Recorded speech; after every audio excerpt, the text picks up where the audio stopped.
We're gonna announce teams Monday. Everybody is so feral to play the video game that we figure instead it's better to just announce the teams early so everybody can like meet up with their coaches, start doing some planning. So if you haven't seen the player lineup, this is the full player lineup for the event. We tried to come up with teams based on a couple of factors: good vibes, people who knew each other, like the coaches and the players had worked together, or the players knew each other, and skill. So we tried to average out all of the skill for all the teams so that hopefully all of the teams are relatively even in skill. Okay, the first team. This will probably be the least surprising team. We'll just get it out of the way first. Boom! Team PhiDX. Skara, Disguised Toast, Lily Pichu, and Sykkuno.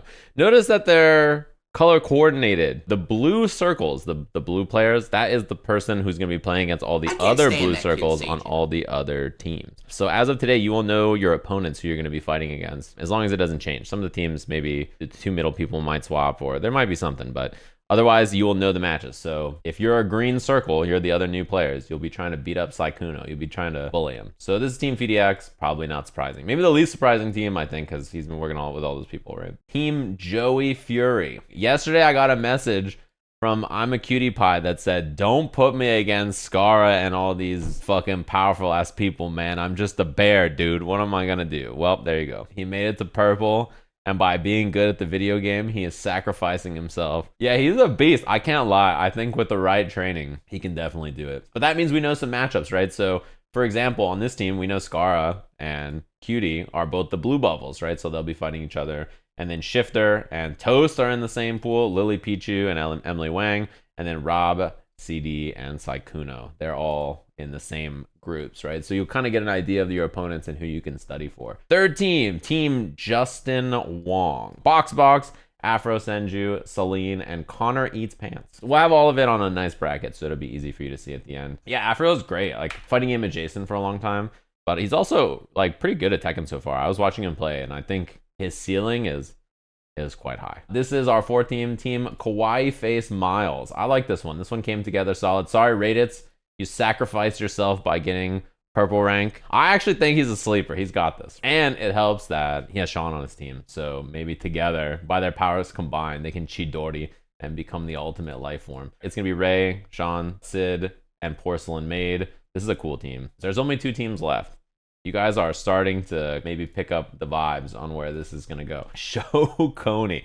Coney's too busy getting fucking dusted by Aiden in Mario Strikers. You think he's going to have time to train for a Tekken event? Our 5th team. This is Team Brawlpro. There was some connections here that I didn't expect. I forgot that Brawlpro used to play Overwatch. So he got Lazy Matman, Super TF, Slime, and Coney. This is just Team Sajam.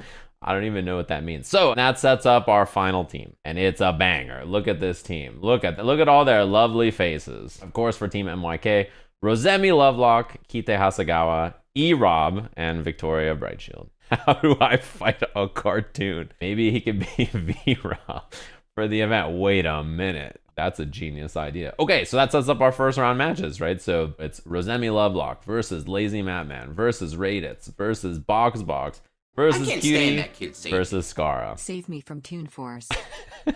It's like Yu-Gi-Oh! It's Toontown. Your ass is going to get beat up by Blue Eyes White Dragon. Disguised Toast versus Shifter versus Afro Senju, Shonik, Super TF, and then Kite Hasagawa, who's a ringer. I think he's a beast, and no one's got any data on him. E-Rob, Electronic Robert versus Slime, Sidion, Stars Mitten, Emily Wang, and Lily Pichu. And then the newest players, it's Sykkuno, Rob CD, Connor Eats Pants, Porcelain Maid, Coney, and Victoria Brightshield. BV has been tryharding. I think everybody's been tryharding. Is there anybody who's like waking up like, today I'm going to try only a little bit? If you're looking at this and you're like, you know, I don't know what to do. I'm like new. I got to study, blah, blah, blah. You can figure out all the round matches. They're color coordinated by who they're going to be playing against in the groups, right? Who goes first? The matches will always start with the newest players. The format is Waseda style, a race to 3 wins for your team, which means you need your team to do great. If you are, let's say you're the Box, Skara, Lazy Matman, Rosemi, Cutie Pie, and Raditz on the team, if these 3 players below you all lose, you will not play. The incentive is for the strongest player to help out their team. And it means that the newest player on your team is equal to the strongest player on your team in terms of points. So everybody has to like root together and make it work. So you may be asking, okay, well, there's only 4 players per team, right? What happens if the match happens and V Bright Shield and E-Rob beat Rob CD and Emily Wang, but then Shifter and Cutie beat Kite Hasegawa and Rosemi, and then it's 2 apiece, right? The tiebreaker is the coaches, which is why I mentioned if you're Justin Wong, aka he's a really awesome coach, but probably the least experienced modern Tekken player here. He needs his team to go out there and do it. He's a great coach, right? But if Justin Wong's against Joey Fury, Joey Fury's gonna punch him to death. Justin was 1 round from beating Joey at Twitch Rivals. Never mind, you guys are all fucked. It will probably be most frequent, I would guess, that the match will be determined by the last players on the team. So it's like 2-1 one way or another. The last player can clutch it out to a 3-1. A week from today, everybody be meeting back up, and we're going to do our little bit of a round robin to get seeding for finals, because I don't know what these teams are going to look like. We'll split them up into 2 groups of 3, so 3 teams in each group, and then we'll have them play the other teams in their group. So they'll be playing 2 matches each, right? After they play their matches, that will help us give seeding for Sunday, and then it'll also give them an idea of like what the competition is like. They'll get an idea of what they're struggling with, how they're doing, gives them a chance to practice, and then they'll come back Sunday with new and improved strategy. Like, let's say the first day Coney shows up and he's playing King. And Brawlpro, professional King player, this motherfucker's going to give Coney all the disgusting strategies. And then he's going to go rolling death cradle Sykkuno. And Sykkuno's going to be like, I don't know what to do. He's hitting me. And then we're going to have to be like, all right, PhiDX is going to be like, okay, when he does this, when he grabs you, you hit this button and it will break out of the rolling death cradle. That's the purpose of the first day, so that everybody can coexist and play and then get beat up by some cheesy, nasty shit and then come back and learn on Sunday. Does that make sense? I'll also have to see what everybody's schedule is like. Because there's 2 groups of 3, there'll be a team that plays first at like 1 p.m. to like 3 or so, and then there'll be a second group that's playing from like 3:30ish to like 5:30 or 6. It'll probably take about 2.5 hours for them to play. And then Sunday will be a little bit longer, but if your team loses really fast, it won't be that long. We got some good places. I like Team Joey Fury. This is like I call this Team Adults. They all use their brains. They're not hopped up on the slurp juice every stream, twerking. Like, this is a team of adult, responsible humans. And Cutie Pie. Team Back Pain, that's cold-blooded. I didn't say it. The Brawlpro team is the super stoner team for sure. If the drug testing that I plan comes through, we might only have 5 teams. Man, you know what's tight? Is in the Discord, there's team sections, right? And every team section is now lit up because they're all in there plotting against each other. A lot of people were saying, oh, a lot of these people in the tournament has already been playing. I thought you only wanted new players. I don't want only new players in the event. My objective was to get people who are not fighting game players primarily to play. Because the purpose of this event is that there are players who are high ranked, and then there are players who are new, right? You want both. I tried to explain, someone was like, Lazy Batman was really good at Dragon Ball. And I was like, yeah, so was Cloud 805. And Box beat his ass. Cloud is an EVO finalist and a Marvel vs. Capcom champion. He won the Battle for the Stones. And like, he comes and plays this game, and me and him both look like we're on the same level. That should tell you how it looks, right? Being good at another fighting game really doesn't matter for learning Tekken. Like, Tekken is a different beat. You like suck ass. I played the whole cast of Street Fighter to master. I played Ken to master with COVID. I come home and I slept 8 hours. I got 4 coffees in me. I pick a new Tekken character and I look like an infant. If this was Street Fighter, I could help everybody. You know how helpless I feel watching this event on the side? I'm just a tournament organizer. Is this what it feels like? And then like, I see the characters, everybody's like, I'm playing Lily, or I'm playing Xiaoyu, or I'm playing Bears, and I'm like, fuck, nobody's playing any of the characters I know how to play, except Super plays Reina. I helped Super. I'm the tournament organizer, which is, in parentheses, slur.